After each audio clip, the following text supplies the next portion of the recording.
li ma gën a jaaxal pour cet événement. Oui. C'est qu'en partie c'est organisé par des jeunes. Oui, en partie. En partie. Il y a eu dina am quelques mag yu ci nekk. dina am yu bëri. mais en partie jeunes yi ñoo ko organisé. jeunes yoo xamante ni jamonoonte wuñu. maanaam séqal dugg ak Alioune Badara Cissé.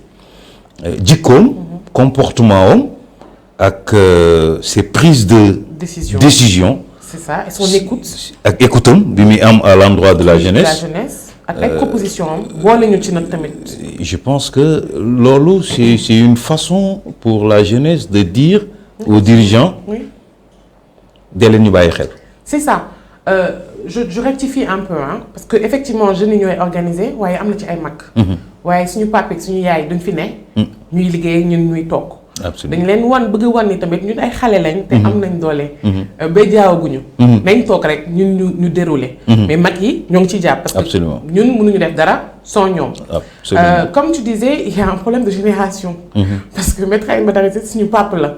donc vraiment mënoon a am benn fossé boo xamante ni il y a tout le temps des incompréhensions entre générations. d'habitude. mais macha allah Maître Alioune Badara Cissé xale bu mel ni man. mi nga xamante ni mën na ma jur mën nañ wax ak moom.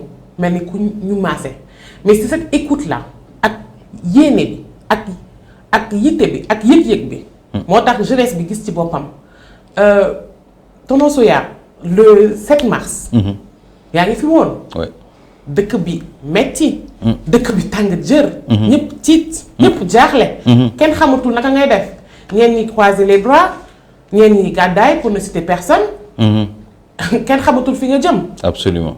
kan moo fi jël ay responsabilités génn taxaw am na mais kan moo jël ay responsabilités jóg taxaw ak jeunesse bi. waxtaan ak ñoom comme un père de famille. bëriwuñu il est pas là pour réprimander. ou bien pour juger. ou bien pour battre en fait. En fait c'est le discours qu'il fallait. C'est ça, ce discours là. il le fallait pour apaiser. parce que c'est un père de famille. père de famille kilifa kër. sa njaboot suñu tasaaroo. kër gi di tàq da nga leen di woo nga waxtaan ak ñoom.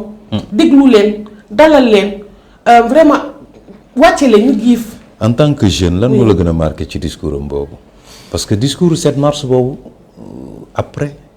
man laa xam ni daf ñu doon tàggu. dafa bëri ay émissions dafa bëri yoo xamante ne soo ko déggee tey da nga naan daf doon tàggatoo. absolument discours 7 mars boobu j'ai 2 mots. nous avec nos 60 balais bien entamés. muy maanaam ñun vraiment dëkk bi moomuñu ko. yéen a ko moom. donc yéen ay doxal. loolu mooy responsabiliser la jeunesse mettre la jeunesse au cœur de tout. si biir discours boobu naqarlu na lool ñi nga xamante ni am nañ ay diplômes mënuñu liggéey. mu nekk situation boo xam ne on le voit tous les jours. ñi nga xamante ni ñu ngi jël gaal gi di dem. man de bi ma juddoo ba tey maa ngi dégg ay jël gaal di dem. te on n'a jamais réglé. ça n'a jamais changé. ils n'ont pas. Est-ce que ça n'a pas augmenté même. absolument. ci discours boobu muy naqarlu yu bëri yoo xamante ni xale yi nga xamante ni bëgg war nañ mën a jàngi. mais duñu jàngi parce qu'il y a pas d'école. là encore on est à Dakar mais dans les zones reculées su fekkee ni amuñu école bu ñu dem di jàngi. c'est compliqué. très compliqué. Discours boobu il nous a parlé en disant j'ai compris je vous ai entendu. Et en fait la jeunesse n'a pas besoin de beaucoup de choses. Je pense que cette jeunesse-là a besoin d'une symbiose, d'une considération également. Voilà, de l'écoute. Vraiment, c'est super important. Mais li ma marqué si Maître Alioune Badara Cissé bëri na discours boobu marqué na ma mais l'émission de QG. avec Pape Cheikh Diallo. mu sikk ko ay ñeneen ñu nekk ci journalisme. ñu wër ko. di ko laaj muy tontu. cette émission-là. sauf la wane. tonton la wane li mu doon daal. ah oui après sama mbokk jeunes yi toog di ko def ay montage TikTok. mooy li mu naan j'aime les dates je mange ci je mange. c'est un épicurien ça nous a bien fait rire. absolument mais ci biir émission boobu wax na fa yoo xamante ni ku ko déglu tey dafa yaram dina daw sa yaram su dawul ce qui est un problème. surtout c'était moins grave quand il était en vie nga mën ko déglu. nga ni grawul tooñ nañ ko il a subi il a vécu mais quand même il est encore là il a encaissé mais là c'est compliqué. mais là tu sais que émission boobu mënutuma ko seetaan ba mu jeex man dama koy seetaan man mënatuma ko seetaan ba mu jeex c'est cette émission ak son discours mënatuma leen seetaan ba mu jeex Parce que là, je me suis rendu compte que nous sommes dans un pays où on a tendance, on aime bien gâter les talents. C'est ce sentiment-là qu'on a. Ouais. Mais talent, du yàqu. Non, bii du yàqu parce que ça appartient à l'humanité. waaw bii moom du yàqu. jaar la woon mu jaar Sénégal. Il y a eu également un ndogu débat avec de ma sœur Aïda Niang ñu koy nuyu de passage. Je pense d'ailleurs que c'était la dernière en date, enfin bien un peu avant QG, mais c'est toujours dans ce mois de Ramadan. Dans ce même truc. Ce ndogu débat là, tonton, c'était une autre affaire. Parce que c'était pour la jeunesse. Aïda xale la comme man muy yëngu ci langue politique di xeex di affirmer ay convictions jël ku mel ni maître Alioune Badara Cissé comme mentor. mu doy ko loolu. muy jëfee ñu koy wax di ko gindi di ko mu koy xelal mu koy jëfee ce ndogu débat là également c'était quelque chose. Oui, je me rappelle. Oui. Je me rappelle juste après ndogu débat bi en fin de Ramadan. Il y a eu le ndogu de la nation. C'est ça. Il était venu, il s'est déplacé ñëw ba place de la nation fekk ma fa mu doon bés bu rëy ci man. mais ku ma waxoon ni ma bés boobu lay mujjee teg tànkam ci ndogu de la nation ma fomm ndogu de la nation. ah mais bon sa waa jaa ngi noonu noonu la ko yàlla bëggee yàlla jëlee na ko fi. yàlla na ko yàlla teral fa mu jëm yàlla na ko yàlla teral. Chaque jour un ami me disait, c'est un ami italien qui le connaît d'ailleurs très bien, qui me disait il n'arrive pas à comprendre le malentendu qui existe entre les autorités étatiques du Sénégal et Alioune Badara Cissé. yow ban kii nga ci. Quand tu dis les autorités étatiques.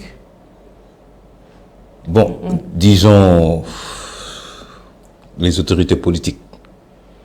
Les autorités politiques. Ouais, de l'APR. De l'APR. À commencer par le président de la République, les autres de l'APR. Ok, tonton Soya. yaa ngi may dugal fu xat. non da nga ciy cof rek ñu génnaat. non dugal nga ma fu xat parce que. da nga ciy cof rek ñu génnaat foofu cofal rek ñu génnaat foofu.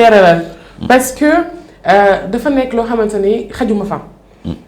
maanaam diggante maître Alioune Badara Cissé ak suñu pape di son excellence Macky Sall dafa nekk diggante boo xam ne kenn xaju fa. man rawatina man xale bi nga xam ne jotuma gis lu bëri. ci li ma jot a xam. mooy ñoo doon ànd di ànd ba liggéey fii lii tey. le constat est là. ak maître Alioune Badara Cissé kenn mënu ko génne il est membre fondateur de l'APR. Absolument. Il a été avec Macky Sall dès les premières heures. Si ce n'est même avant. man mënuma ci wax lu sori leen rek laa ci mën a wax mooy bi keroog bi yàlla weddee son excellence monsieur Macky Sall. taxaw na wax tamit loo xamante ni loolu la yëg muy c'est un fidèle compagnon. man foofu rek laa ko mën a tënkee. un complice. compagnon. Wow. C'est un fidèle compagnon. Effectivement, un fidèle compagnon. Oui, fidèle il l'est. Oui. Ah oui, loyal. Et il l'a été jusqu'à sa mort. Oui. Mais il a aussi revendiqué tout le temps sa liberté de ton. Ouais, c'est que daf ci am ay nit ñoo xamante ni yàlla moo leen bindee noonu. Effectivement. dañuy dee sax dañuy libre. Carrément. Il est parti libre. Carrément. La preuve. dem nañ ba ni ko dara jotatul a wér nga pëng muy soog a dem. Et puis c'est un battant. Oui. Il s'est toujours battu. li ñuy wax ni moo ko yóbbu non ça n'a rien à voir il s'est toujours battu. Il s'est battu jusqu'à avoir son dernier mot. ba wér pëng. après mu soog ba ñëpp nangu ni wér na mu soog a dem. donc nit la boo xamante ni dañ koy ñuy nuyu Ibrahima Pouy de passage. C'est un jeune boo xamante ni mi ngi def chronique Sen TV. mais ci li ma la doon wax au début. kenn ku ci nekk soo waxee ci ABC da ngay yaakaar ni ABC yow rek démb daf may expliquer benn anecdote. nee na benn xew-xew bu amoon. mu dem fa. ABC mi ngi ci kaw présidium bi. mais naka la ko seen muy ñëw ABC jóg. wàcc dem gàttandu ko ñëw ne ko yow Ibrahima sama xarit nga te xale la ah je te parle pas d'un xale bu ndaw laa lay wax ah xale la mooy sama genre gi rek voilà c'est que mais comment peux-tu expliquer Didi aise bi ABC amoon ak xale yi ak ñëpp ak mag non mais il était tellement à l'aise avec les jeunes loolu mayu yàlla la je pense parce que et je pense également que c'est daf lay dooleel yow xale ah oui mu suufeel boppam day wàccee boppam jox la honneur yëpp moi en tant que femme en tant que jeune mais aussi en tant que femme da lay tette ba nga foog ni dara nga te amaana sax c'est pas le cas mais da lay dooleel di la gëmloo sa bopp di la mettre au devant di la fullaal ah non c'est incroyable c'est pas possible